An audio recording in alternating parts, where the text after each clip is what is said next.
They will use your own stolen information against you. They will attempt to change your behavior. The story of Watch Dogs 2 is about how DedSec is trying to allow people to regain control over who they are based on the information that's out there about them. That's him. Marcus Holloway. Who is he? That's the guy who could help us change the world.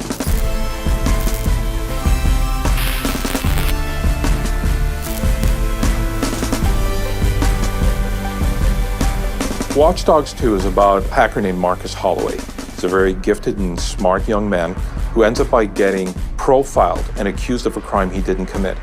That opens his eyes as to all the inequalities that are out there and how the system is being used against people. He's fighting for injustice. This system that's in this game, CTOS, it puts labels on people and it doesn't really take in who they are as people or whether they're good. It just says they're high risk, you need to treat them this way.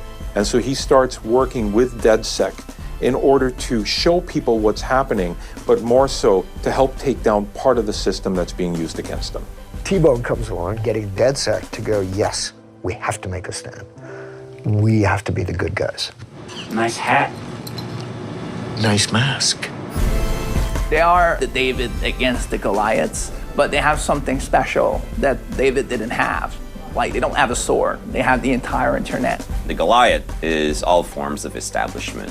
So big corporations, some people in those corporations trying to use technology for power, for money, for control, and also the government is part of the establishment. So various corrupted people inside of those factions that you're trying to fight against. You're gonna be dealing against rival hacker groups, or you're gonna be dealing with corporations trying to get power, manipulating politicians, trying to get money. Basically trying to know more about you than you know about yourself so they can predict your next move. One of the challenges you're going to be facing is to figure out, is there a link between all those people? Is it just random abuse of technology, or is there someone with an agenda?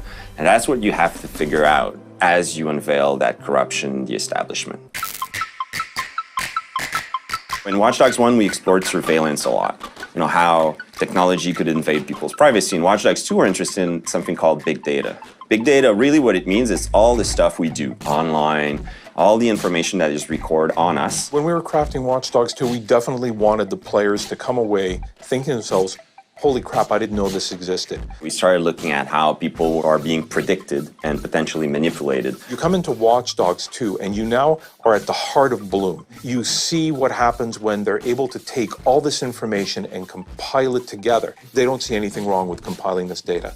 But what happens when you've got somebody who acts as the middleman between Bloom and the data that they possess, and they start doing something, pushing their own agenda for it? That's where you have somebody like Deshan come in. He's the CEO of Bloom, which is a company that collects and distributes the data from all different kinds of other organizations. Think about like the amount of control one person can have if they literally own and manipulate all information, all data about every single person. That in itself is kind of like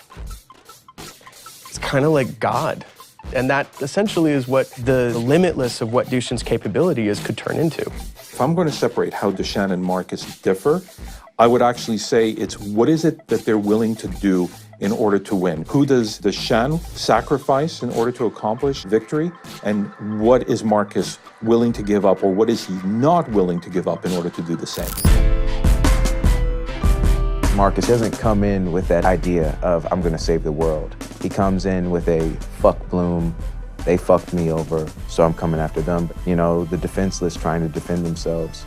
We are the ones that can step up and defend for them. We've all been broken down into our most core components as far as information is concerned. And we have no control over it whatsoever. We have no say over who uses it. We have no say how it's used against us. If there's no way that the people can know what's happening, then things like this happen. Hackers step up and figure out the truth, and then they divulge the truth to the masses. All that data at Bloom's fingertips, that's like the world's most powerful monopoly. This is systemic injustice at its highest level. Let's show them what going to war with us really means. It's up to you to decide what side you're on or what's right and what's wrong. But at the end of the day, this story is exactly what is happening today. Namaste.